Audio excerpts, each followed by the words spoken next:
Hey everybody, Shay here for an unboxing video of what? I don't know. You know because it's in the title below, but I don't know. It's in this box right here. This is one of the 1, 2, 3, 4, 5. There's about 5 different, maybe 6. There's one down there. Kickstarter boxes of board games that I have gotten in the last, I would say, 2 to 3 years. Probably 3 years ago, but up to I haven't unboxed any of them because I've got too many. Here, see up there? That's all of my that's all my board, and that's just some of them, but they run along the entire top part there, and I got them in closets and stuff like that. But I love Euro board games. I get them just because sometimes I want to see how they're designed. I want to see how they're made. I would like to make a board game someday, more like a card kind of game. But in any case, mechanics are I love just looking at mechanics and seeing the production value of some of these things, especially when they're crowdfunded. So I don't know what's in here, but I'm going to open it. And then I'm going to go and hunt it down in my kind of list of Kickstarter stuff that I've backed, so I can provide some more information, because there's a very good chance I have forgotten. I have forgotten a lot of information about the games and why I got them. I know some of them. And okay, the point is, let's get this open. There's one side, and there's the other. There we go. All right. Oh, yeah. Okay, one of them I kind of accidentally opened. One that came in maybe a year ago now. Jesus, I don't know, folks. I don't know. Point is, I'll show that one too, because I might as well kind of make this all one video, and that gets 2 of these board games out of the way and stored somewhere more appropriately, instead of just being cardboard boxes up in a pile. Okay, there's cool boxing situation here. And it's kind of what I want to showcase, because you know, I'm a fan of people who box things right so that they don't get damaged when they get the backers. So you can see here, I don't know what these things are called, but they got these like those popper thingamajigs. These things as padding. Why not? They could have used paper. There's like maybe an inch of space on this one, like against the board game in the box. But you know what? These game boxes themselves, they're unlikely to get that damaged, you know? So in any case here, let's showcase it. I got a bunch of Kickstarter, I got everything for this game. I love the idea of it. I remember very little about what I loved about it, but I did, it did really well. And I started following this designer, but it's worrisome, because they generally end up costing me a lot of money. Because I get everything. I get all the add-ons and everything. So we got Aeon's End here, War Eternal. Now, do I have... Aha, I'll be right back. So this is the one that I unboxed because I didn't know what it was, and I opened it up, and it was Aeon's End. So this is the core box set. I don't know if it was the same campaign or separate. I'll find out in a second. I'll look it up, and I'll give you some summaries. Now, I can't tell if this is the name of the company here, Indie Board and Cards. It's on the back there as well, but there's like Action Phase is in there. So let me look this up so that I can provide you with more information. This is kind of a collector, a build your deck sort of game, and yeah, let me get some information. Okay, this is freaking hilarious. Okay, so I just scrolled down to see how long ago this was. Okay, so now this is for the second one I brought out, which is the first game of this collection, of this IP. Aeon's End here. It's a cooperative deck building game of post-apocalyptic fantasy survival. It's a genre I love. Action Phase Games is the name of the company here. The project is Euro friendly. Okay, so how much did it make? Here we go. We got pledged. So, you know, at the time, and you'll see the date soon, but you know, just under $200,000. I believe this is in American. They've converted it. That's like a lot of money for a board game, for real. I scrolled down. I'm like, when was this? This was like survey sent 2016, which meant this campaign probably ran in 2015. For delivery sometime in 2016, or maybe it started, let's see, estimated delivery, yeah, or maybe it started at the beginning of 2016, and then at the end of 2016 is when they delivered it. Point is about the money is like you see like just under 200,000, you're like, that's a lot of money. But since this time, board games on Kickstarter do phenomenally. Like the ones that I've backed have gotten, I mean, most of them have even reached, if not close to $1 million, like past $1 million, you know, like they're really high, maybe in Canadian dollars. But the point being, they make a lot of money on Kickstarter. The Kickstarter is the board game place to go. If you're into board games, into kind of exploring different kinds of board games, Euro games, this is the equivalent. It's like the highly designed, kind of intricate rule sets, but it's like deep, involved play. This is kind of how I see Euro games. So I'm not an expert, of course, in this, but there's like different versions of like terms people use for the kind of board games that are out there, and these are great. So I pledged at the high level here the Breach Mage. So this is one copy of Aeon's End with all of the stretch goals. Now I don't see any unless they're in the box. Now it is pretty heavy. It does have a sticker here that says breach space level, so promos are inside. There you go. So we'll see what those promos are. Well, we'll see them here because it'll be easier for you to look at, but then I'll unbox and take a look at the stuff on the inside as well. So we got 2,000 backers again. To be honest, that's a pretty low number of backers. This was a new launch for this company. We can go here and check here. Let's sneak a peek into Action Phase Games, CFO profile. Can I go into here? Created. So hopefully you all are seeing that. Yeah, the screen looks pretty good. So let's see. We have, they actually came out. Oh, I remember this ages ago. This sounded like a fun one. I'm a big fan of superhero genre. Obviously, I love comics, and so I'm always kind of curious to see what people are doing with on that front. Okay, so it looks like this particular account now, it doesn't have the expansion part of Aeon's End here, so there's a good chance that they started a different account for that, and we'll find that when I get to that next campaign. But let's take a look here. So let's look down here. Wow, that was spastastic for people to have seizures. So we have Aeon's End here. Okay, gameplay overview. We've already talked about it. 1 to 4 players. Like this, this might be why I got it.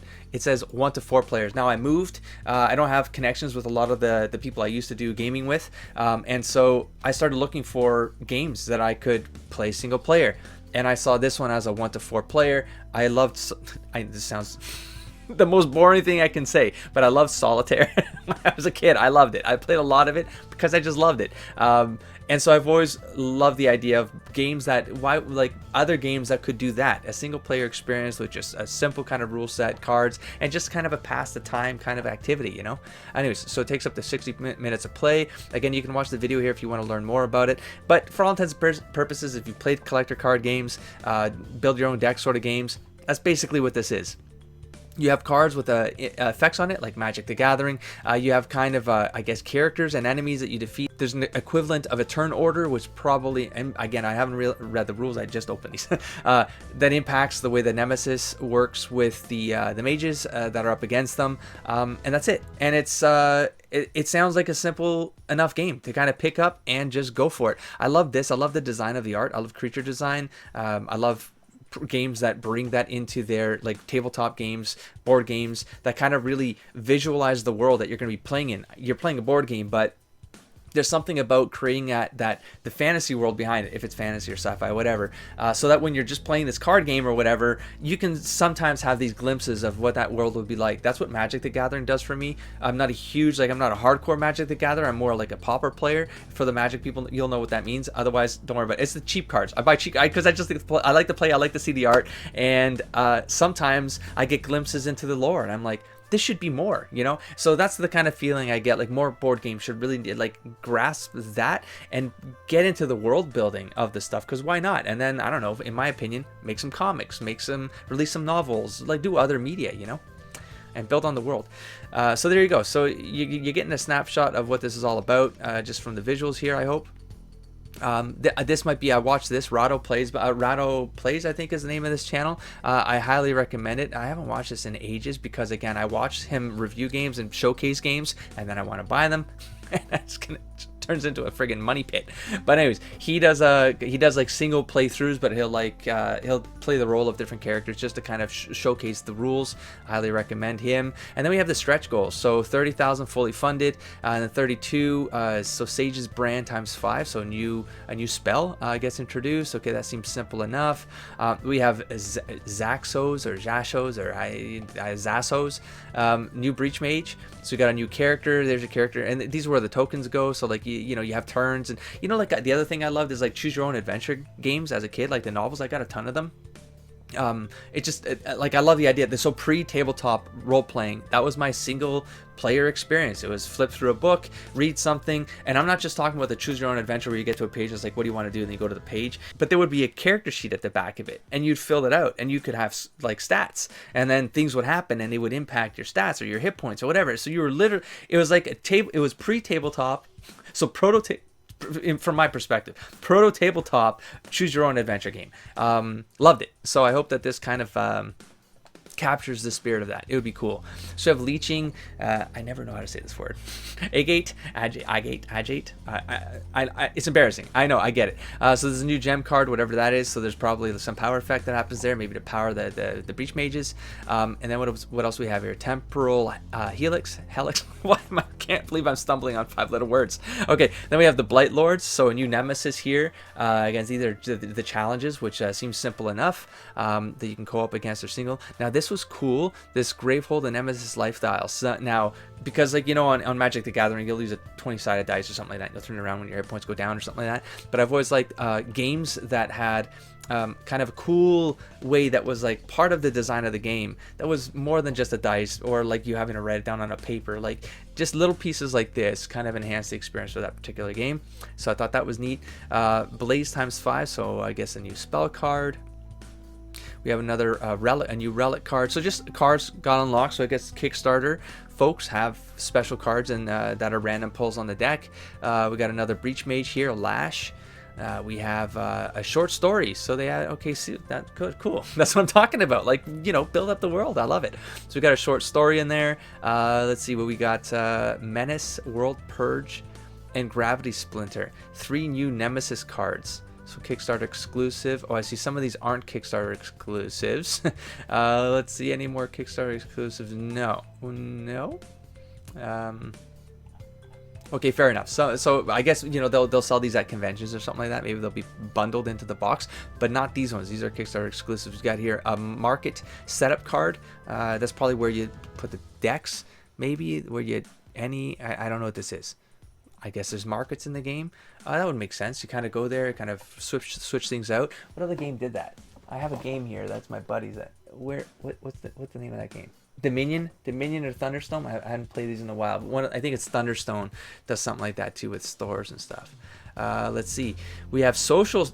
I love the idea of this. This was early on. Not too many people do this nowadays because I don't know why, but it's a cool idea to put like social benchmarks to act as stretch goals. So we have a spell card there because of the fans. We have a starting card and playmat, so a new character. Your breach mage there, market randomizer. So and then the random market. So there you go. What else? We have the history of the projects. What makes Aeon End innovative. So Kevin has spent thousands of hours carefully designing Aeon's End to address certain issues that he saw as common to the deck building genre. In partnership with Action Phase Games, he developed improvements on existing deck building mechanisms while staying true to what makes deck building popular and exciting. So spells and breaches. Now I'm not going to read all of this, but I'm curious to know what they do. So I'm going to read all this, and I'll summarize it. Okay, so there's a bit of a tapping mechanism. If you're familiar with Magic, you tap it, you prime your spell, and then there's a sort of timer that happens because the breaches start. It says here they tend to start closed. Configuration of breaches, most of which start unopened. So I guess like there's a timer here, so there's that tension buildup of having to close the breach. With the resources you have before they run out. So that kind of dynamic is in play. Okay, so we got this thing called the treadmill mechanic, which is basically you don't shuffle your deck after you run out. You just turn your discard deck around and keep going. So it gives you other opportunities of how to plan things and strategize with your team. And we got a smaller market. So there you go. So I was saying, which game was it? It was Dominion, I guess. It did get overwhelming. It was literally most of the table was just your storefront. I recall like there's decks of cards everywhere. And then you just had yours. Anyways, it was a fun game. It played really fast. Dominion plays really fast. Tons of expansions on there too. So it's kind of a money sink pit. Variable economy. While Dominion has a fixed market of economy cards, Aeon's End features a variable economy market of several gems. Now, and that was the whole thing that on the unlocks that were happening that had the variable setups. So it just introduces a different dynamic into your gameplay, so that makes every experience of that play unique. And yeah, it doesn't feel very repetitious. I think Dominion, I started feeling like it was repetitious. It might have been something like that. You sort of find your groove, and then you wait for it, and then you just decimate the rest of that. I think it was Dominion. And then turn order, let's see, will not take turns in a typical clockwise fashion. Instead, the turn order is determined by a deck of 6 cards. This variable turn order adds tension to the game. That's like rolling initiative. All right, I can be on that. That's cool. Unique player classes. That's each character has the kind of their own buffs and benefits. Escalating difficulty through the game. The Nemesis deck is divided into 3 tiers, so kind of a storytelling feeling behind this. I'm already enjoying it. So you're kind of you're playing through a 3-act structure with the Nemesis. That's cool. Multiple ways to win. Okay, so there's like benchmarks of like what to aim for and win criteria. Multiple ways to lose. Okay, so it seems very versatile. I like it. Okay, now let's get to the actual box opening and see how this is packaged on the inside, because that's really what these are about, right? Okay, so it's got a nice matte finish. I tend to like this. Like, I used to think like glossy was the way to go, but no, there's like I think it's called a satin touch. I forget. It's something where it's like it's matte, but there's like it feels like there's like a soft fuzz on it. That's kind of what it feels like. Anyways, okay, let's open this up. It's a big box, man. Come on.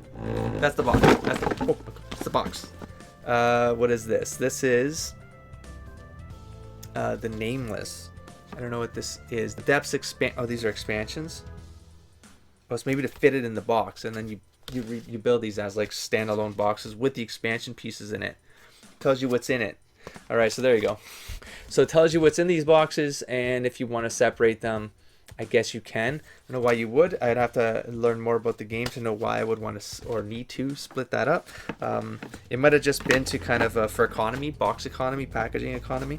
Okay, so let's take a look at these quickly. These bigger cards. So we have the Rageborn. Let's see the back of them.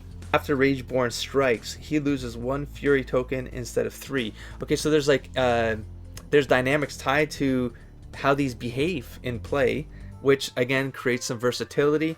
So that's kind of neat. Additional rules: when Rageborn strikes, resolve the fall. So this is also cool. There's like a rule of how to behave with this card after an action takes place. So what this allows for is automation. When you're playing, for example, co-op against a Nemesis, because no one's actually playing these cards, you kind of need to have a trigger in place so that when the trigger happens, you just kind of go down the list and it kind of automates. So that's kind of neat. Now there's on the back part of this card, there is a summary, which I like this. Again, this is for lore context. So it gives you a narrative background for this setup. I guess this sets up you're going up against this thing. And here's, some context behind that kind of encounter. And then we have the setup here. Shuffle all the strike cards together and place them face down to form the strike deck. Rageborns gain 1 Fury token. So it gives you rules on how to play these guys. So what do we have? And then these are characters. Okay, now I'm mixing everything up here. Here, let's pick up another one. Let's see another Nemesis here. We have this dude right here. Crooked Mask. Tons of rules down there. But again, it looks like a lot, but as you play, you literally just go down the list and then execute and automate. So neat. So we have, let's see. Let's do some more. Seeing a lot of Breach Mages. Got this dude right here. The Blight Lord. We have this one. The Wayward One. A little bit Cthulian right there. So we got 4 dudes. There might be more. We have, I don't know, a Husk. There's like a tracker. Okay, so I don't know what that. Just a cool way to kind of organize your tokens. The Carapace Queen, the Horde Crone. Okay, so there's a couple more here. We got an insect dude, another insector. We got this one right here. Might as well show all of them at this point. Just look at the art. Definitely a Cthulhu vibe going on here. Prince of the Gluttons. That's always fun, of course. I get behind that. Holy smokes, are you kidding me? These are all Breach Mages. Like, that's significant, man. So, trying to organize all the Breach Mages here. Obviously, we're not going to go through each one of them. But Adelheim. We got Mist. My camera seems to be weirdly out of focus all the time. Kadir. Zassos or Zaxos or whatever. So, but now here's the thing. 1, 2, 3, 4, 5, 6, 7, 8, 9, 10, 11, 12. So a couple of those were obviously the unlockables from the stretch goals, but there are 12 characters, and these all will have different setups. We have Otherworldly Gate, activate during, and so they have like custom abilities that trigger based on the character. So you play a character, you get a specific way that you can use them in play that will differentiate your experience. So again, it's a cool variable mechanic. I like it. The rule set, which is glossy-ish paper. It is glossy, right? Yeah, it is. A nice design there. There's, I guess, the original 8, so 4 got added, I suppose, because they would have made this book before they knew what the stretch goals were, right? So we have a breakdown of the cards. This is standard, how the card mechanics work, the turn order, how many things are in the box, and we won't go through this because this is not a tutorial about how to play the game. You can go do other channels for that. So there you go, rule book, I guess a quick sheet. Setup for your first game. So setup seems simple enough. There's a deck build there. Again, without reading, this is the other thing I love about the design and what I look for is like if you're a new player and you're picking this up and like everyone just got here, you got to figure it out quick. Now, of course, someone's gonna have to read while everyone's getting the beer and all that stuff. But it's like if you look at something and does it feel intimidating? That's kind of what I always look for. When something feels intimidating, you're like, just get another board game. Someone read this an hour before everyone arrives, because just go find another board game. But so far, I'm looking at this, and it seems easy enough to understand. Even the way the Nemesis deck build works there. And it looks like a quick sheet that will give you the gut feelings of like how to set up. So that what happens there is someone will be just starting to set this up, and then one person's reading the rules, and you try to meet in the middle. So we got your tokens. Now, this is great. Okay, so... very spacious box on the inside, so things can definitely shift around, like when you store it, like if you put it on the side or whatever, right? There's gotta be, you gotta kind of have a way, you gotta have a plan, otherwise things are gonna topple and bang in, like the cards especially, because these are gonna be unwrapped, right? So they can be floating around. So from that regard, maybe not a huge fan, but because you're gonna have to use elastic bands or like baggies or something like that, but it's okay, it's okay. And then we have just decks and decks and decks. Now let's see, this might be the randomizer that was talked about. We have the yeah, there's no point in looking at all these are kind of like random action cards. We have random encounters like monsters and stuff, I suppose. We have, again, I'm just going on the gut feeling, right? Again, random encounters and triggers. So there's like, I like how it says cast, deal 1 damage or gain 2. Again, this could just be a card with just one option and that'll be that, but that it has 2 options. It allows you to have that versatility that makes it feel a little bit more like a tabletop role-playing game while you're playing a board game. Just gives you that, you know, more strategic, more tactical. And we have spells. So spell deck is pretty thick. Of course, these are breach mages. There's a bunch of mages. I presume there'd be a lot of spells. So I guess that's the breach, like whether it's open and closed. So I guess the rounds pass and this thing turns. And it's like a countdown dial. Increases tension. Pretty neat mechanic. Again, this is Emerald Shard, so it looks like these ones might be equipment or something. That is hella thick. That's like double the thickness of the spells. There's like an, yeah, so I'm guessing there's equipment involved or maybe power-ups or something. Again, I don't know. Do not shuffle this deck. I love how they package this. Do not shuffle this deck. Whatever you do, when you unwrap this, refer to the first game sheet included in the setup and play your first game in Aeon. So do not shuffle this deck. Got it. Do not shuffle this deck. Got it. Do not shuffle this deck. So it's A, B, and C decks. So whatever those mean. Maybe the setup of the game decides just what deck you use. Are they different thicknesses? They are. I mean, C is shorter. I don't know if they're difficulties or whatnot. And then we have finally more monsters. So there you go. So I'm not going to go through all of these because that'll take forever. And I still want to show the add-on. And we have these things. Ooh, these are even cooler than I thought. Check this out. So these are your, I guess, your hit points or timers, whatever these end up becoming. But man, they're smooth. They feel like sturdy as hell. It's thick cardboard. Look at that. And they're on these like plastic bolts here. But I mean, woo! It's very smooth. Very good. Very like smooth. It's very well constructed. Okay, so there you go. And all the rest of these are just the paddings here. And I guess these will help kind of control. Well, here, let me show you how this box design works. Because I was talking about, oh, look at that. I was just talking about this. They provided the baggies that collect your tokens and your cards just to keep them whatever cards you want to keep and, you know, not slide and shuffle together. But these black, I like that they provided these as well because what the hell? There's like one little token floating around here. Oh, it came from the sheet. Is that this side right here? See, this thing is kind of stuck here. So this one's wide and this will be for the baggies and all the other stuff. But this one here does look like it's the width of the card. So I take it back and everything is not going to bundle like buckle around and stuff like that. The cards will go along this line, and each of these foam pieces will separate the different kinds of decks so that they're protected and controlled. Okay, so let's put this away and let's get to the next one. What was this, like, floating token around? But I mean, the sheet is not popped. So I have no idea what this floating token is.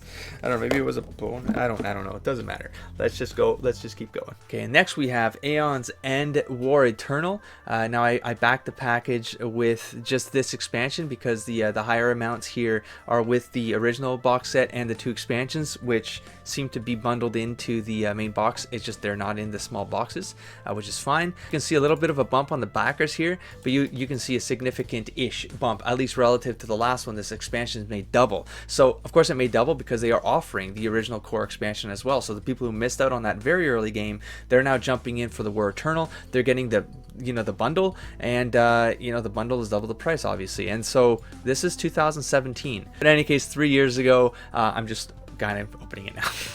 And so same points though, I can kind of speed through this one because it's pretty much the same thing. As the otherworldly incursions from the creatures known only as the Nameless intensify, a cadre of strange survivors emerge from the void itself.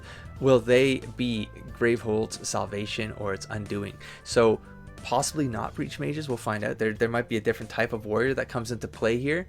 So standalone game, even that's crazy. It doesn't even require the original board game. So is a standalone game compatible with the co-op game, so of Aeon's End. So that's kind of neat. What do we have? You have new Nemesis cards. I guess they're compatible, so you just be basically buffing up your previous game, the Wraithmonger. I love it. Okay. I love this. I love the designs. I love it.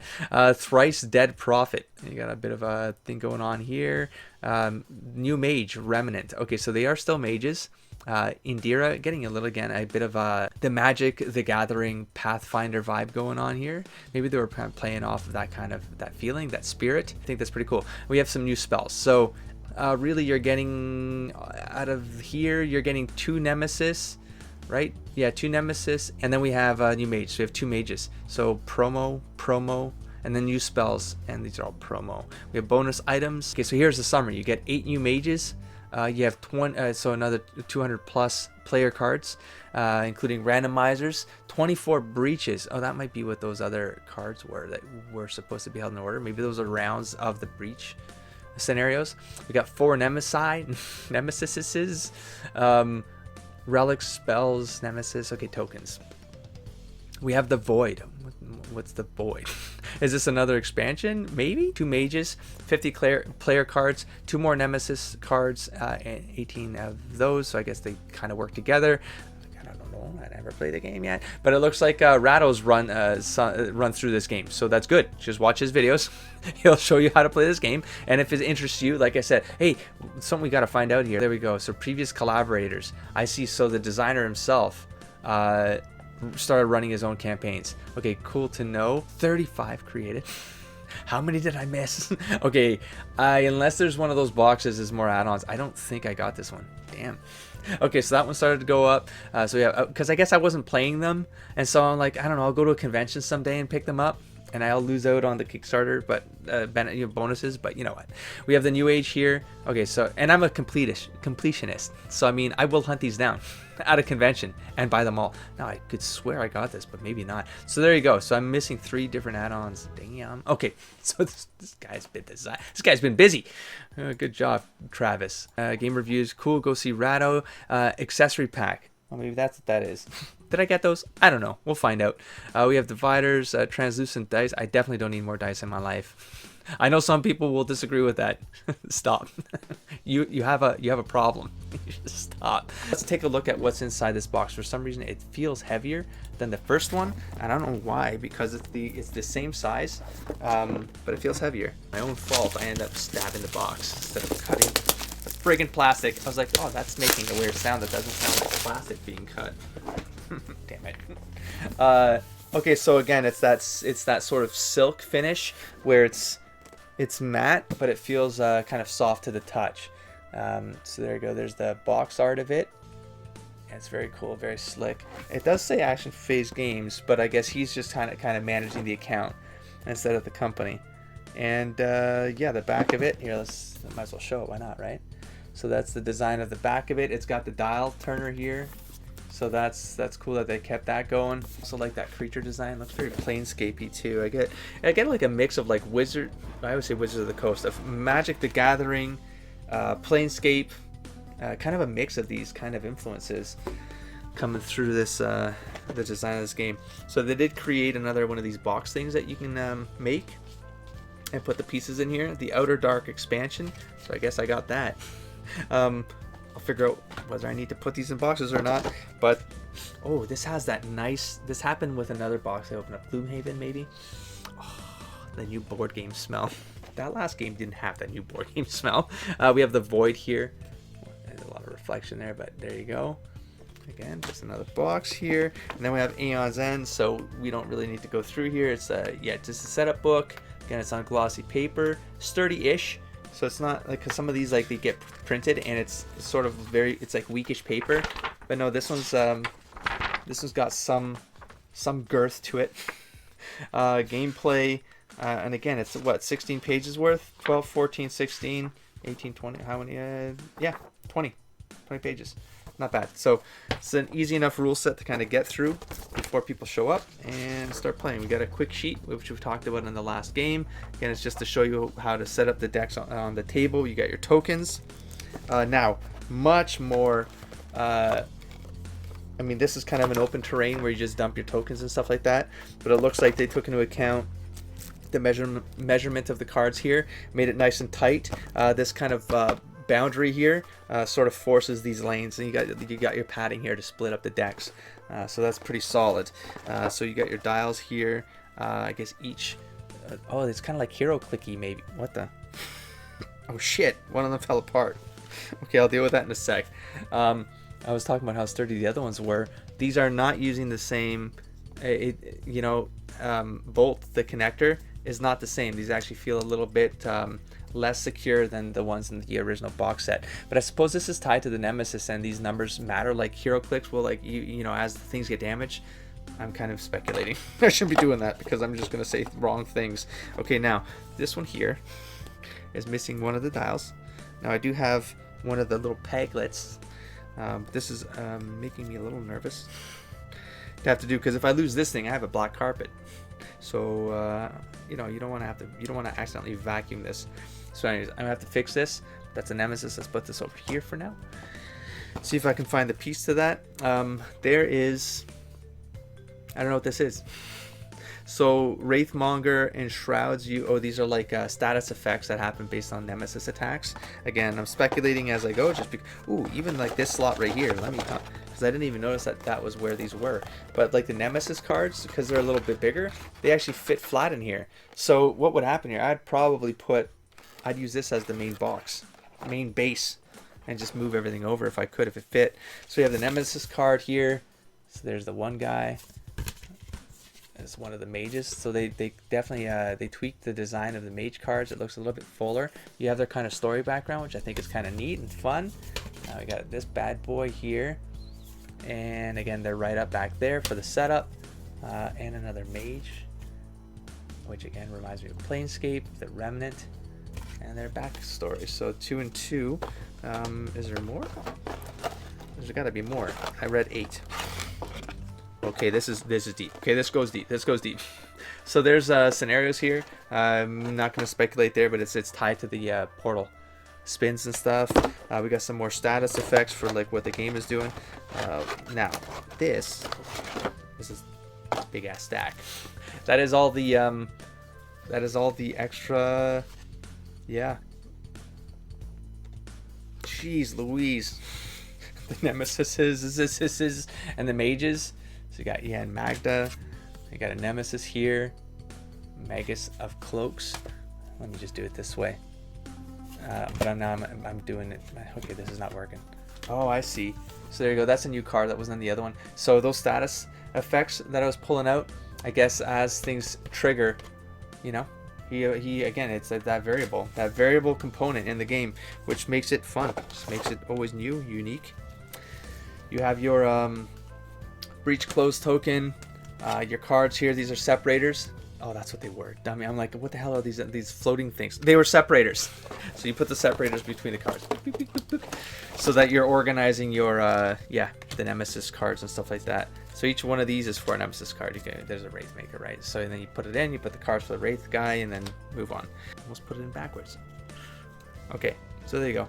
So because this one doesn't have, like, the other one was kind of a screw head, or maybe a clip, like when you press together. These ones do not. Now maybe there's a reason for that.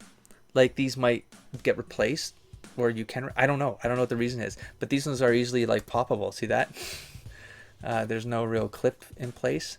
They're just pressure stuck. Okay, so that's it for that. And then we have the gems. So again, just a stack of that. Those don't look like gems in my camera. Tier 3 basic Nemesis. Just more dividers. Open sigil breach +2 damage. So I guess as things happen with the breach, things trigger now. I don't remember seeing this size of cards in that one, so I don't know what's going on there. And then we have the deck of cards, so I'm not going to really go through those, but we got your B, C, you got the don't shuffle cards, you got your spells, so there's a familiar card there, and then you got a bunch more over here that are, and then you know the drill. Just more cards that are basically going to be compatible with the other game, and you got your baggies in here for your tokens, and that's it. And I love the it's tight. It's kind of a tight structure for the cards in this collection, and cool stuff.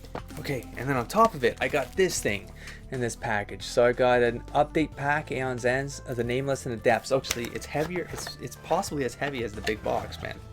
Holy smokes. Okay, to be fair, I mean this thing is stacked. This thing is stacked right to the top with extra cards. I mean, I read 124 cards, but how does this feel like way more than 124 cards? Let's keep pulling and see what's going on here. This is another stop deck. Okay. Okay. Jeez Louise, what are all of these cards for? Stop C. Aha, okay.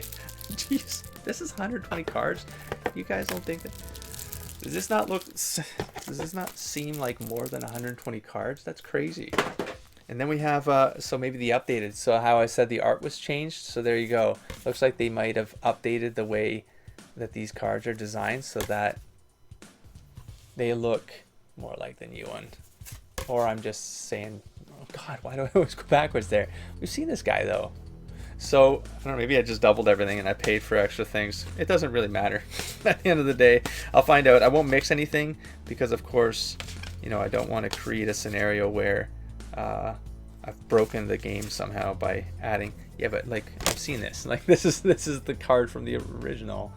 Let me find Rageborn so we can have a comparison of what this... There we go. So, the first thing I noticed here is... They definitely changed the quality of the cards. Just to, you know, these ones were this is the original box set. I'm trying to get there the glare right there. So these are all glossy. You'll notice the corners, they're straight, right? And then these redesigned ones, they got the curved corners, the rounded corners, and they're matte. You'll see the reflection. And they have this is glossy. There you go. And these have that matte finish. It is the exact same stack, so it looks like the replacement. Now from a card design down there perspective, it looks exactly the same to me. So it really did come down to just changing the design of the card. Go from glossy to matte. But the back there is also the same. So there you go. I misread something. This stack here that I got was not the accessory pack. I got update pack. So with the new graphic design of Aeon's End, we are offering updated player cards, Nemesis cards, and player mats to backers who already own the original release. We are not changing card backs, so those who prefer to not update their cards may continue to enjoy their existing games and expansions with new expansion material across the different editions without using the update pack. It was really kind of them. Like, I don't know how they knew, I don't remember how they detected that I was already a previous backer. They must have had some system to determine that, right? Because how could they have done that? But this is basically just updates everything in the core box set to update it to the design of War Eternal. That's nuts to me that they would have spent that money. wouldn't have been a lot, right? Because it's just producing so much that the cost benefit of like making this much money, you probably had you had some bucks to spend to do this and make your game system truly compatible from a design perspective too, right? So if you backed or pre-ordered Aeons and directly, and you back War Eternal, you will automatically be sent the update pack. I don't know how they knew that, but they knew that. Good for them. I like it. So if this interested you, I'm going to put the link to Travis. So right here, you'll see the link of both these games, just in case you want to read what I kind of took you through. And I'm going to link to Travis's profile here, so you can give him a follow. I mean, I wasn't. So that's probably why I missed those other Aeon box sets. I probably would have been suckered into getting them because I'm just a completionist. If I start buying a board game, I will buy all of them, even if I don't have time to play them, because one day I will play them, because board games, they last forever, man. It's just board games, man.